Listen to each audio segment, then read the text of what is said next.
અર્પિતા પટેલ. આપ જોઈ રહ્યા છો પબ્લિક ઇન્ડિયા ન્યૂઝ ગુજરાતી. સમાચાર મળી રહ્યા છે દાહોદ જિલ્લાથી. દાહોદ તાલુકાના છાપરી ગામની હદમાંથી પસાર થતી તેલ પાઇપલાઇનને ધ્યાનમાં રાખી Indian Oil Corporation Limited Koyali Vadodara દ્વારા આપત્તિ પૂર્વ તૈયારી અભ્યાસ કવાયત યોજાઈ હતી.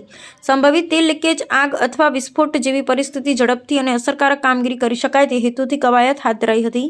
અભ્યાસ મુજબ ગેરકાયદેસર ખોદકામને કારણે પાઇપલાઇનમાં લીકેજ સર્જાયું હતું. પેટ્રોલિંગ દરમિયાન ક્ષતિ જણાતા નિયંત્રણ કક્ષને જાણ કરવામાં આવી અને જાળવણી દળ સ્થળ પર પહોંચી સમારકામ શરૂ કર્યું. દરમિયાન આગ ભભૂકી ઉઠતા ઇજાગ્રસ્તોને 108 સેવા દ્વારા હોસ્પિટલ ખસેડાયા અને અગ્નિશામક દળને જાણ કરવામાં આવી. દાહોદ અગ્નિશામક દળે સ્થળ પર પહોંચી આગ પર કાબૂ મેળવી પરિસ્થિતિ નિયંત્રણમાં લીધી. કવાયત દરમિયાન વહીવટીતંત્ર, આરોગ્ય, પોલીસ અને ઇન્ડિયન ઓઇલના અધિકારીઓ વચ્ચે ઉત્તમ સંકલન જોવા મળ્યું. આ અભ્યાસ આપત્તિ વ્યવસ્થાપન માટેની સજ્જતા, ઝડપી પ્રતિસાદનું ક્ષમતાનું ઉદાહરણ બન્યું. સત્યવાસ, જનતાનો વિશ્વાસ. Public India News Gujarati. Jasubhai Ganava.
Public India News ગુજરાતીમાં સમાચાર જોવા માટે ચેનલને લાઇક કરો, શેર કરો, સબસ્ક્રાઇબ કરો અને બેલ આઇકન પ્રેસ કરો જેથી આપને નોટિફિકેશન્સ મળે.